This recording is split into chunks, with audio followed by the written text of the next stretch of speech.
अस्सलाम वालेकुम गाइस, क्या हाल चाल है सब लोगों का।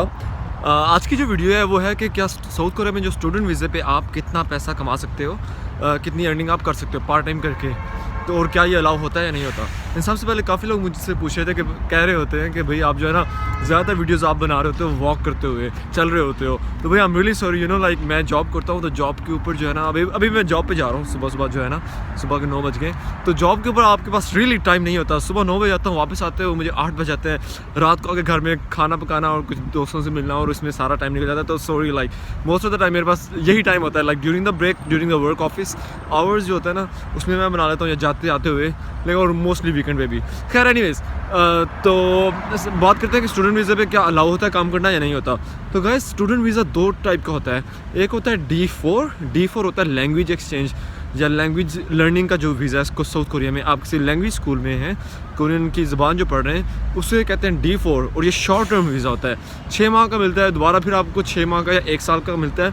दूसरा वीज़ा होता है D2 को कहते हैं जो है ना लाइक ग्रेजुएट, लाइक जो यूनिवर्सिटीज़ का वीज़ा कहते हैं। मसलन आप और बैचलर अब अंडर ग्रेजुएट कर रहे हो, 4 साल की डिग्री है, तो वो आपको 2 साल का मिलेगा, फिर आपको 2 साल का मिल जाएगा। लाइक जो बड़ा वीज़ा होता है ना, मास्टर्स कर रहे हो या PhD कर रहे हो, तो वो जो लंबा वीज़ा होता है उसे कहते हैं D2 वीज़ा।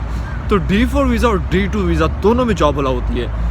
फ़र्क क्या है कि जो D4 वीज़ा है उसके अंदर आप पहले आप जब तक कोरिया में 6 माह नहीं रहे तब तक आप जॉब नहीं कर सकते, लीगली काम नहीं कर सकते।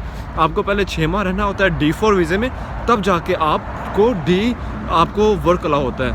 ऑन दी अदर हैंड जो D2 वीज़ा है ना, D2 वीज़ा के ऊपर आप वाकई काम कर सकते हो, और उसकी जो है ना जो रिक्वायरमेंट्स होती हैं वो टोटली डिफरेंट होती हैं। कुछ को जो है ना अलाउ होते हैं 20 घंटे के लिए काम, लाइक 20 आवर्स होता है, और कुछ को होता है 30 घंटे के लिए काम अलाउ होता है।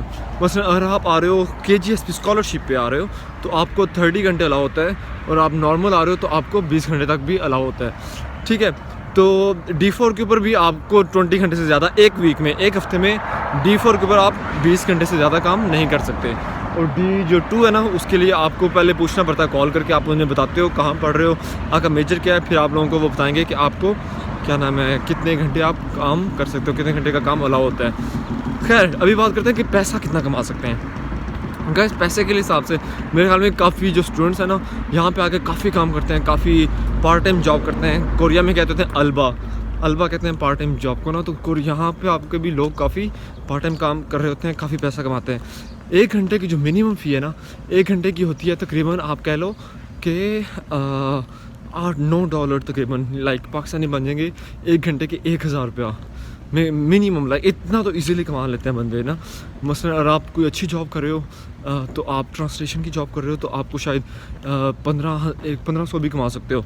मसलन मैं पार्ट टाइम जॉब करता था एक जो है ना ट्रांसलेशन की, English to Korean, Korean to English, तो उसके अंदर मुझे 1500 मिलता था 1 घंटे का।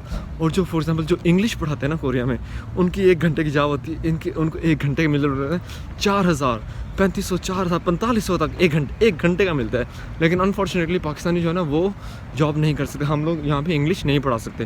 खैर हम लोग जॉब करते हैं ज़्यादातर जो है ना लोग वो करते हैं किसी कैफ़े में, रेस्टोरेंट्स वगैरह में, वहाँ पे भी आप जॉब कर सकते हो। उसके अलावा क्या नाम है, छोटी मोटी कोई और कोई आप इनको चाहिए होता है, कभी कोई वीडियोस बनाने के लिए, फॉरेनर्स की वीडियो बनाने के लिए चाहिए होता है कोई लोग, तो उसमें भी आप काम कर सकते हो। तो एक वीक में अगर आपको 20 घंटे अलावा ना, एक माह के अंदर इस हिसाब से मोस्टली ऑन एवरेज आप जो है ना 1 लाख तक, 80-90 हज़ार, 1 लाख तक निकाल लेते हो इजीली। और आपको 30 घंटे अलावा तो आप इससे ज़्यादा निकाल लेते हो। तो कोरिया के अंदर लाइक जॉब करना मेरे ख्याल में स्टूडेंट्स जो आते हैं तो कोई परेशानी वाली बात नहीं है। और आपको कोरियन लैंग्वेज आती हो ना तो ज़्यादा फ़ायदा हो जाता है आप, क्योंकि अच्छी जॉब्स कर सकते हो।